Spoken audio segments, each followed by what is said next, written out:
বৃষ্টিতে ভিজে ভিজে ছাদের গাছগুলো দেখাতে এলাম। অনেক দিন হলো ভিডিও শেয়ার করা হয় না, আর ভাবলাম যে তোমাদেরও একটু গাছগুলো দেখায়।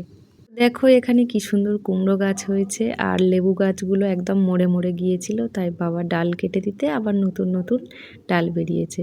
আর এখানে সবেদা দেখো কত সবেদা হয়েছে, আর সবেদাগুলো ভিজেও গেছে। ওয়েদারটা প্রচণ্ড খারাপ, আর আমি অনেক কিছু কেচেছিলাম, অনেক কিছু মানে 3টে বেডশিট, বালিশের কভারগুলো কেচেছিলাম, সেগুলো একটাও শুকায়নি। তো আমি এই সোলারের নিচটা 3টে ভাড়া করেছিলাম। যখন প্রচণ্ড রৌদ্র ওঠে তখন আমি এই সোলারের নিচটাই জামা কাপড়গুলো মেলে দিই। তো এখন বৃষ্টি হচ্ছে, আর আমি 3টে বেডশিট এখানে দিয়ে দেব। এখানে দিলে আর কি জলটা পড়বে না, আর বেডশিটগুলো ভিজবে না। হাওয়ায় যতখানি শুকায় ততখানি শুকাক, কী আর করা যাবে।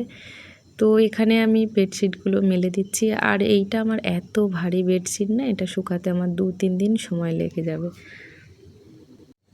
বেডশিটগুলো এখন মেলে দিচ্ছি ভালো করে, ভগবান করুক যেন শুকিয়ে যায় আর একটু হাওয়া দিক। তো আকাশটা দেখে মনে হচ্ছে না যে কোনোভাবে রৌদ্র উঠবে, হাওয়াটাও নেই। তো এখানে আমি ছোট জিনিসগুলো তুলে নিচ্ছি, সোলারের নিচে আর ভাড়া নেই, তো এগুলো ওই জন্য আমি ঘরে নিয়ে যাব। তো আমার জামা কাপড় তোলা হয়ে গেছে। এবার আমি দেখি কুমড়ো গাছটা কী সুন্দর হয়েছে, জলটা পেয়ে যেন আরও বেশি সবুজ হয়ে গেছে।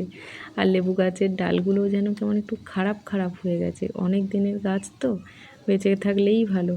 আর ঢ্যাঁড়স গাছগুলো তো একদম নষ্ট হয়ে গেছে, আর ফল সেইভাবেই দিচ্ছে না, খুব কম দিচ্ছে। দেখো কেমন লম্বা লম্বা হয়ে গেছে, আর থানকুনিগুলো একদম নষ্ট হয়ে গেছে।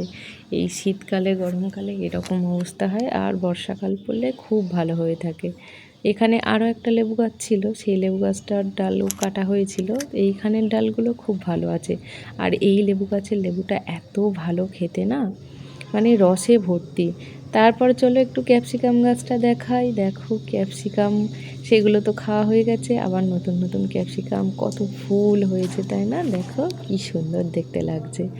তো যাই হোক, ভিডিওটা আমি এখানেই শেষ করলাম। ভিডিওটা কেমন লাগলো কমেন্টে জানিও, ভালো লাগলে কমেন্ট, লাইক, শেয়ার সব কটাই করো। টাটা।